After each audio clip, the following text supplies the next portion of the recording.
હવે આગળનો એવો મુદ્દો છે કે વ્યાપક ઉકેલ આપેલો હોય તો વિકલ સમીકરણની રચના કઈ રીતે કરવી.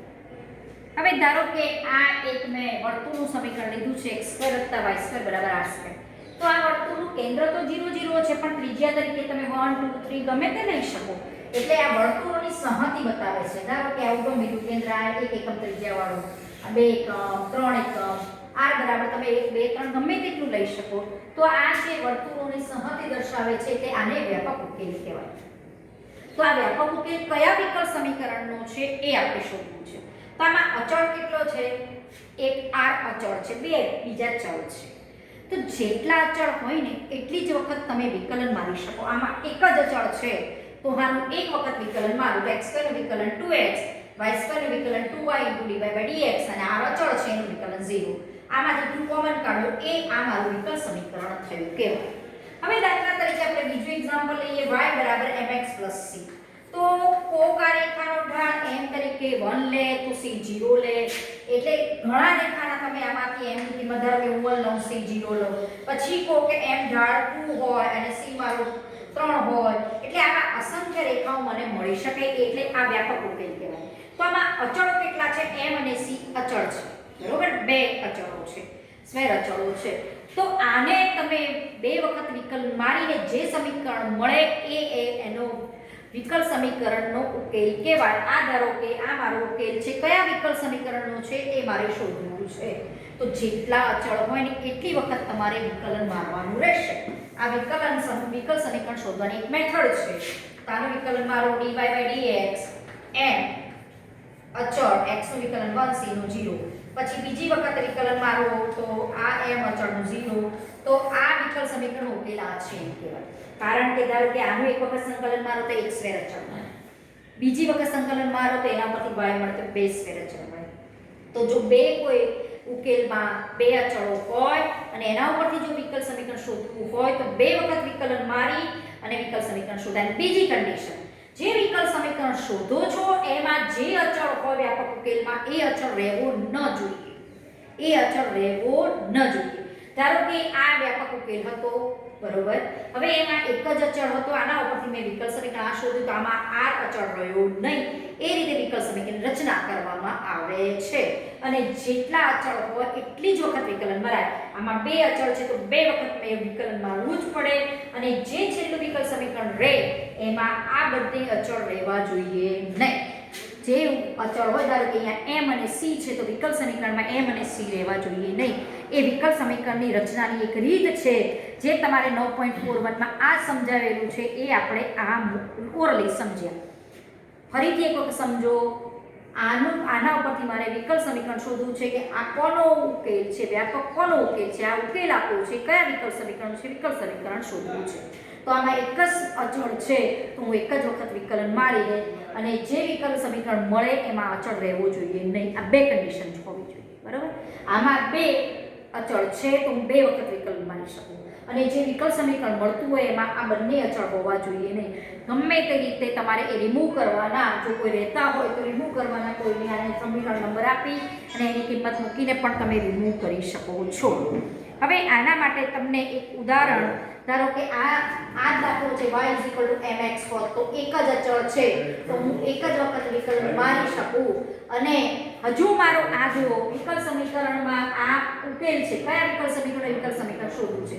પણ આમાં મારી પાસે એક જ અચળ છે તો હું એક વખત વિકલન મારી શકું, બરોબર. પણ વિકલન મારું છું તો આ જે સમીકરણ મળ્યું એમાં પાછું અચળ તો રહે છે તો અચળ દૂર કરવો પડે. અને એ અચળ દૂર કરવા માટે હું આનો ઉપયોગ કરું. આમાંથી m ની કિંમત મૂકું y/x. આ મારું વિકલ સમીકરણ કહેવાય. એટલે x × dy/dx = y. જે વિકલ સમીકરણની રચના કરો છો એમાં જે અચળ હોય વ્યાપક ઉકેલમાં એ અચળ રહેવો ન જોઈએ. જેટલા ઉકેલ હોય એટલી જ વખત જેટલા અચળ હોય એટલી જ વખત તમે વિકલન મારી શકો. આ એક કન્ડિશનથી તમારે વિકલ સમીકરણ શોધવાના છે, બરોબર. સપોઝ મારી પાસે એક આવું વિકલ સમીકરણ છે. એના પરથી વિકલ સમીકરણ લાવવું છે. y = a sin x + b. આમાં બે સ્વૈર અચળ છે a અને b. એટલે આ સમીકરણનું હું બે વખત વિકલન મારી શકું. અને જે છેલ્લે વિકલ સમીકરણ હોય એમાં a અને b રહેવા જોઈએ નહીં. a અને b થી મુક્ત હોવું જોઈએ. ચલો પહેલા એક વખત વિકલન મારીએ. એ અચળ sin નું વિકલન cos x plus b અને x plus b નું વિકલન 1 plus 0 એટલે 1 એ મુકતા નથી. બે અચળ હતા એટલે બે વખત હું વિકલન મારી શકું. d2y dx2. હવે એ આનું વિકલન -sin x plus b, બરોબર, -sin x plus b. હવે આ મારું વિકલ સમીકરણ આવ્યું, પણ અહીંયા જ a અને b અચળ છે એ દૂર કરવા પડે. પણ આની કિંમત પોતે જ y છે. જુઓ, કાલે y મૂકી દઉં તો આ જે વિકલ સમીકરણ મળ્યું એમાં કોઈ અચળ a અને b રહ્યા નહીં અને આ વિકલ સમીકરણની આપણી રચના થઈ.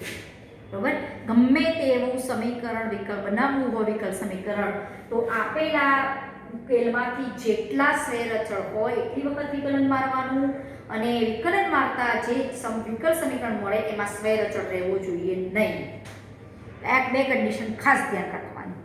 બરોબર, એવી જ રીતે તમને ઉદાહરણ આ ચોથું પાંચમું હતું, આ છઠ્ઠું હતું ને ઉદાહરણ આ 4 અને 5 હતું ને ઉદાહરણ 6 માં કંઈક આપ્યું છે, એક ઉપવલય આપ્યો છે જેનું કેન્દ્ર ઉગમ બિંદુ છે અને નાભીઓ x અક્ષ પર હોય તેવા ઉપવલયની સંહતિ દર્શાવતું વિકલ સમીકરણ મેળવો. ઘણી વખત આવું પણ બતાવ્યું હોય અને મારે એનું વિકલ સમીકરણ મેળવવું છે. પ્રશ્ન શું છે એ ઉદાહરણ 6 માં તમે રકમમાં વાંચો. જેનું કેન્દ્ર ઉગમ બિંદુ હોય, એટલે આવો ઉગમ બિંદુ કેન્દ્ર હોય અને નાભીઓ x અક્ષ પર હોય, આ નાભી ધારો કે s અને s ડેશ એ નાભીઓ x અક્ષ પર હોય, એવું ઉપવલયની સંહતિ દર્શાવતી એક આવો ઉપવલય પણ હોઈ શકે, આમ પણ ઉપવલય હોઈ શકે, આમ પણ ઘણા ઉપવલયની સંહતિ દર્શાવતું વિકલ સમીકરણ મારે શોધવું છે. ચલો, આ સમીકરણનું તો આપણને વ્યાપક સ્વરૂપ ખબર જ છે, x2 a² + y2 b² = 1. આમાં આવું આપી દીધું તો આપણે અહીંયા જે રકમ હતી એના પરથી આ લખ્યું. હવે આમાં બે અચળ છે તો હું બે વખત વિકલન મારી શકું. x² વિકલન 2x ની સ્ક્વેર અચળ, 1/b² અચળ બહાર કાઢો, y² નું વિકલન 2y y' 1/b² અચળ બહાર, y² 2y y' નો 0. 2 કોમન કાઢો એટલે x/e² y y'/b² બરાબર 0. આમાંથી બધામાં બેમાંથી 2 કોમન કાઢે 0/2 એટલે 0. હજુ જે આ વિકલ સમીકરણ મૂક્યું છે એમાં આપણી પાસે a અને b બંને અચળો હજુ છે. a એટલે a એનો ઉકેલ ન કહેવાય. અચળો દૂર કર્યા પછી જે સમીકરણ લખાય વિકલ સમીકરણ એ જ એનો ઉકેલ કહેવાશે. એ ખાસ ધ્યાન રાખવું. બરોબર, હવે આમાંથી હું શું કરી શકું કે આમાંથી આ પદ આપણે સામે લઈ જઈએ તો y y'/b² બરાબર -x/a². આ x ને નીચે લાવો તો y/x y' બરાબર આ b² સામે લઈ જાઓ તો તમને આવું મળી શકે. y/x y' -b²/a². હવે આપણે આગળ જ વાત કરી કે આમાં બે અચળ છે તો હું બે વખત વિકલન મારી શકું. હવે આનું આપણે ફરીથી વિકલન મારીએ, આને આ ફોર્મમાં ગોઠવ્યા પછી ફરીથી વિકલન મારીએ.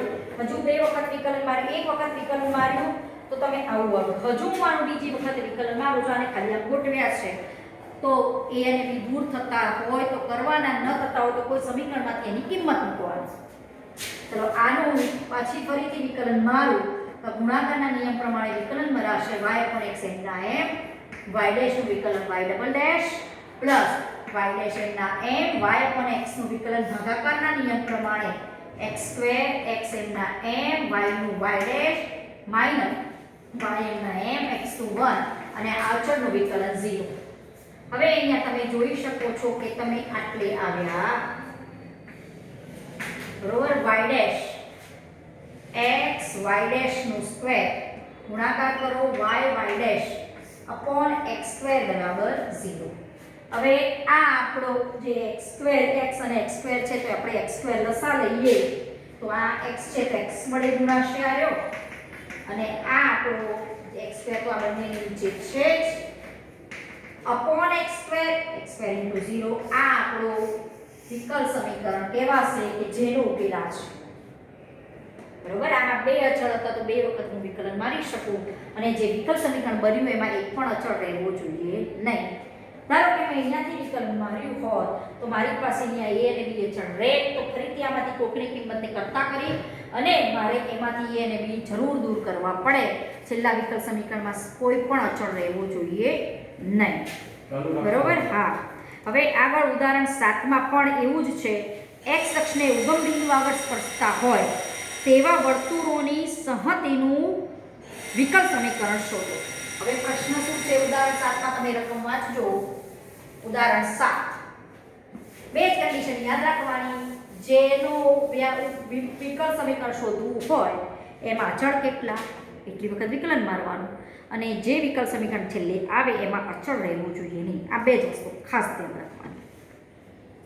ઉદાહરણ 7 માં ઉદાહરણ 7 ની રકમ વાંચજો.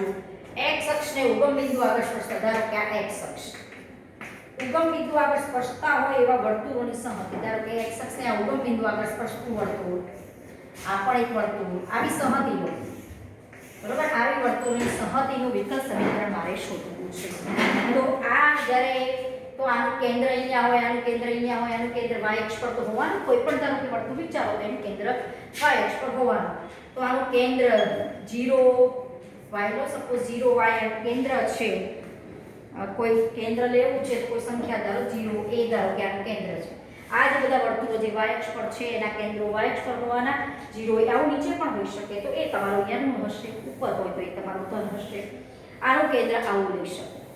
બરોબર? અને એની ત્રિજ્યા ધારો કે આ વર્તુળ છે એની ત્રિજ્યા ધારો કે a છે, આ છે, ગમે તે તમે ત્રિજ્યા ધારો કે વર્તુળ હું આવું લઉં, આ રીતે x અક્ષને સ્પર્શતું હોય, 0 a હોય તારો વાયામ a હોય તો એની ત્રિજ્યા જેટલો જેનો વાયામ હોય તો એની ત્રિજ્યા પણ a જ થાય. કેન્દ્ર 0 a થાય અને ત્રિજ્યા એની a થાય. તો જ એ વર્તુળ એ x અક્ષને ઉગમ બિંદુ આગળ સ્પર્શી શકે. આવું વર્તુળ પણ અહીંયા નીચે હોઈ શકે. તો અહીંયા એ તમારું ઋણ, પણ ત્રિજ્યા જો ઋણ હોય તો માનાંક લઈ લેવાનો ત્રિજ્યાનો, કારણ કે ત્રિજ્યા તો કોઈ પણ વર્તુળની ધન હોય. બરોબર? એ આપણે સમીકરણ લખીએ. કેન્દ્ર આ છે, ત્રિજ્યા છે, તો કેન્દ્ર HK હોય અને ત્રિજ્યા r હોય તો તેવા વર્તુળનું સમીકરણ આ છે. તો અહીંયા કેન્દ્ર h ની જગ્યાએ 0 મૂકો તો h - 0 x - 0 નો સ્ક્વેર એટલે x સ્ક્વેર. એની જગ્યાએ a મૂકો તો y - a નો સ્ક્વેર અને ત્રિજ્યા મારી a થશે. તો આનું સાદુરૂપ આપો a સ્ક્વેર ઉડ્યા આ આપણું સમીકરણ મળશે. કેવું? કે એવા વર્તુળનું સમીકરણ કે જે વર્તુળ x અક્ષને ઉગમ બિંદુ આગળ સ્પર્શે એવા વર્તુળોનું વ્યાપક સમીકરણ મને મળ્યું. બરોબર? હવે મને પૂછ્યું છે કે વિકલ સમીકરણ શોધો. ચલો, આમાં સ્ક્વેર કેટલા છે? અચળ એક જ છે. એટલે આનું હું એક વખત વિકલન મારી શકું. બે સ્ક્વેર તો બે વખત વિકલન મારી શકું. આને હું આમ લખી શકું. આનું એક વખત વિકલન મારો y સ્ક્વેર નું 2y ડેશ અને 2a અચળ y નું y ડેશ. બરાબર? હવે આમાંથી 2 બંને બાજુથી કોમન કાઢો એટલે આપણી પાસે આવું આવે છે. હવે હજુ આ સમીકરણમાં તમે વિકલ સમીકરણ મળ્યું તો એમાં તો જે અચળ a હતો આમાં એ હજુ દૂર થયો નથી. તો એ અચળ આપણે દૂર કરવો હોય તો કયા સમીકરણનો ઉપયોગ કરીને આપણે એ અચળ દૂર કરી શકીએ છીએ એ જોવાનું. બરોબર? હવે આમાંથી ધારો કે હું આને કરતા કરું એને તો શું આવે? x y dash upon y dash બરાબર a. બરોબર? આ મારો આવે. હવે આ એની કિંમત જો હું આ સમીકરણમાં મૂકી દઉં તો તમારો જે એ આમાં મૂકું કે આમાં મૂકું, કારણ કે આનું જ સાદુરૂપ આવશે એટલે મારો ઉકેલ આવી જાય. જે મારે લાવવું હતું વિકલ સમીકરણ એ આવી જાય. એટલે ગમે તે કરીને એ દૂર કરવું પડે. અથવા તમે આમાંથી એની કિંમતને કરતા કરીને આમાં મૂકી દો તો પણ ચાલે. આને નંબર 1 આપું અને આમાંથી કિંમત મૂકી દો. સમીકરણ નંબર 1 માંથી એની કિંમત મૂકો તો એની કિંમત આવશે x² + y² અપોન 2y. બરાબર? x² + y² બરાબર 2ay. આમાંથી એને કરતા કરું એટલે આ કિંમત આવે અને અહીંયા ગુણી કાઢો એટલે 2xy + 2y² y ડેશ અને અહીંયા ભાગો. બરોબર? x² + y² * y dash. આ બેમાંથી y ડેશ કોમન કાઢો તો x² + y² આ પદ સામે લઈ જાઓ અને એમાંથી y ડેશ કોમન કાઢો અને આ પદ અહીંયા જ રાખો એટલે તમને મળશે આ રીતનું સમીકરણ. બરોબર, આ રીતનું સમીકરણ મળશે કે જેમાં તમે સ્વેર અચળ એ દૂર કરી કાઢ્યો છે અને છેલ્લું આ વિકલ્પ સમીકરણ આ ફોર્મમાં મળે અને અહીંયા તમે ભાગાકારમાં તમારી ચોપડીમાં ખાલી પદ ભાગાકારમાં લઈ ગયેલું છે. બરોબર, આટલું રાખીએ પછી આપણે સ્વાધ્યાય 9.3 ના આગળ આના આધારિત દાખલા છે એ જોઈશું.